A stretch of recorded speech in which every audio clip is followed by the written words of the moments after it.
मक्का royal clock tower को बनाने में लगभग $16 बिलियन का खर्च किया गया था।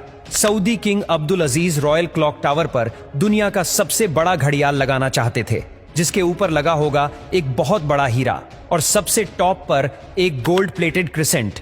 पूरा स्ट्रक्चर बनकर कंप्लीट हो चुका था। अब बारी थी इस स्ट्रक्चर के ऊपर दुनिया की सबसे बड़ी घड़ी बनाने की।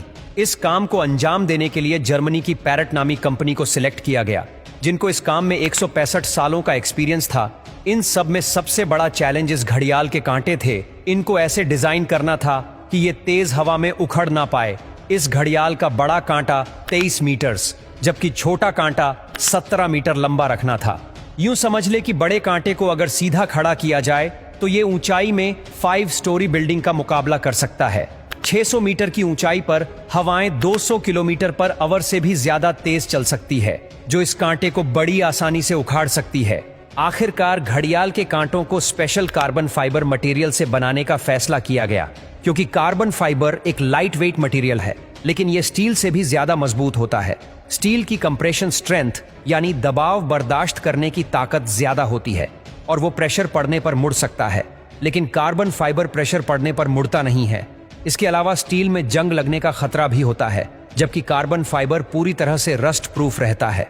मक्का क्लॉक टावर के लिए 4 नहीं बल्कि 5 कांटों के सेट बनवाए गए और एक स्पेयर में भी बनवा कर रखा गया। एक एक ट्रेलर में सिर्फ एक कांटा लाद कर इसे मक्का क्लॉक टावर तक पहुंचाया गया। ये कांटे इतने बड़े हैं कि इसके अंदर आसानी से चला भी जा सकता है। क्लॉक टावर के चारों घड़ियाल को चलाने के लिए अलग अलग मोटर है, जिसे क्लॉक ड्राइव कहा जाता है, लेकिन यहाँ पर भी एक एक्स्ट्रा क्लॉक ड्राइव पहले से क्लॉक टावर में इंस्टॉल की गई है, ताकि कभी खराबी की सूरत में फौरन रिप्लेस किया जा सके।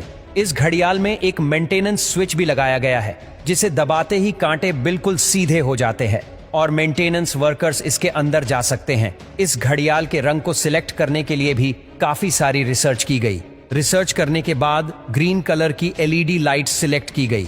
ग्रीन कलर इसीलिए सिलेक्ट किया गया क्योंकि ग्रीन कलर में 8 किलोमीटर दूर से देखने पर भी टाइम सही से नजर आता था। इस क्लॉक टावर पर हैरतअंगेज तौर पर टोटल 20 लाख LED लाइट्स लगी है।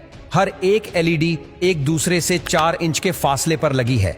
इन 20 लाख LED को भी स्पेशली मक्का के गर्म मौसम को नजर में रखते हुए बनाया गया, जिसमें 1 साल से भी ज्यादा का वक्त लगा। अब बारी थी मक्का क्लॉक टावर के सबसे मुश्किल लेकिन खूबसूरत पार्ट को बनाने की। बिल्डिंग के टॉप पर एक क्रिसेंट लगाना था। ये क्रिसेंट 75 फीट ऊंचा और इतना ही ज्यादा चौड़ा भी है। लाइट वेट रखने के लिए इसे फाइबर ग्लास और कार्बन फाइबर को मिक्स करके बनाया गया, पर फिर भी इसका टोटल वजन 35 टन के करीब है। क्रिसेंट और घड़ियाल के ऊपर हीरे को बनाने की जिम्मेदारी जर्मन कंपनी रीवा को दी गई। जानकारी के लिए बता दे कि इस घड़ियाल को दुबई में बनाया गया और फिर बाद में उसे मक्का ट्रांसपोर्ट किया। सबसे खास बात यह कि क्रिसेंट के कोने कोने पर सोने की लेयर छड़ी होगी, लेकिन अगर ये क्रिसेंट पूरा 1 पीस में बनाया गया तो फिर इसे टॉप तक पहुंचाना और फिर वहां इंस्टॉल करना मुश्किल नहीं बल्कि नामुमकिन होगा, क्योंकि भीड़ और जगह की तंगी की वजह से यहां सिर्फ टावर क्रेन्स काम कर सकती है, पर वो भी इतना ज्यादा वजन एक साथ नहीं उठा सकती। तभी इसे अलग अलग पार्ट्स में बनाने का फैसला किया गया। इस क्रिसेंट पर गोल्ड की लेयर चढ़ाने के लिए करीब 10 करोड़ मोज़ेक टाइल्स के पीसेस चिपकाए गए, जिन पर सोने की लेयर छड़ी हुई थी। हर एक मोज़ेक टाइल्स को बारीकी से बनाया गया और फिर इनको 2 बाई 2 सेंटीमीटर के ब्लॉक में काटा गया। ये पूरा क्रिसेंट भी दुबई में तैयार किया गया और फिर फाइनल टच देने के बाद इसे मक्का भेजा गया। क्लॉक का डेमो वर्जन भी पहले दुबई की एक लोकेशन पर इंस्टॉल किया गया, क्योंकि जर्मन कंपनी के कुछ इंजीनियर्स पहले इसे इंस्टॉल करके देखना चाहते थे कि कहीं कोई खामी तो नहीं रह गई।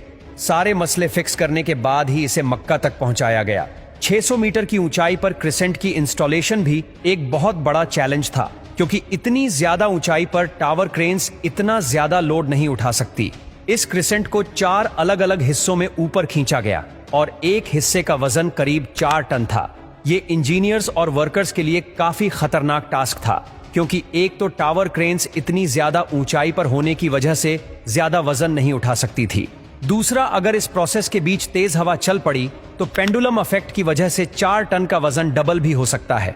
फिर वही हुआ जिसका डर था। ठीक उस वक्त जब क्रिसेंट का एक हिस्सा हवा में था, तब अचानक हवा चल पड़ी। आखिरकार कुछ वर्कर्स ने इसे रस्सियों से पकड़कर हिलने से रोका और फिर इसे पोजीशन में लाकर फिक्स कर दिया गया। इस क्रिसेंट में टोटल 3 फ्लोर्स हैं, एक ऑफिस, एक मीटिंग रूम और एक मस्जिद, जो कि मैन मेड स्ट्रक्चर पर दुनिया की सबसे ऊंची मस्जिद है। और अगर क्लॉक के एरिया की बात की जाए तो सिर्फ एक साइड की क्लॉक 16,000 स्क्वायर फीट पर फैली हुई है। $16 बिलियन की लागत से तैयार किया गया मक्का रॉयल क्लॉक टावर आज तक दुनिया में जितने भी स्काईस्क्रेपर बने हैं उनमें सबसे ज्यादा महंगा है।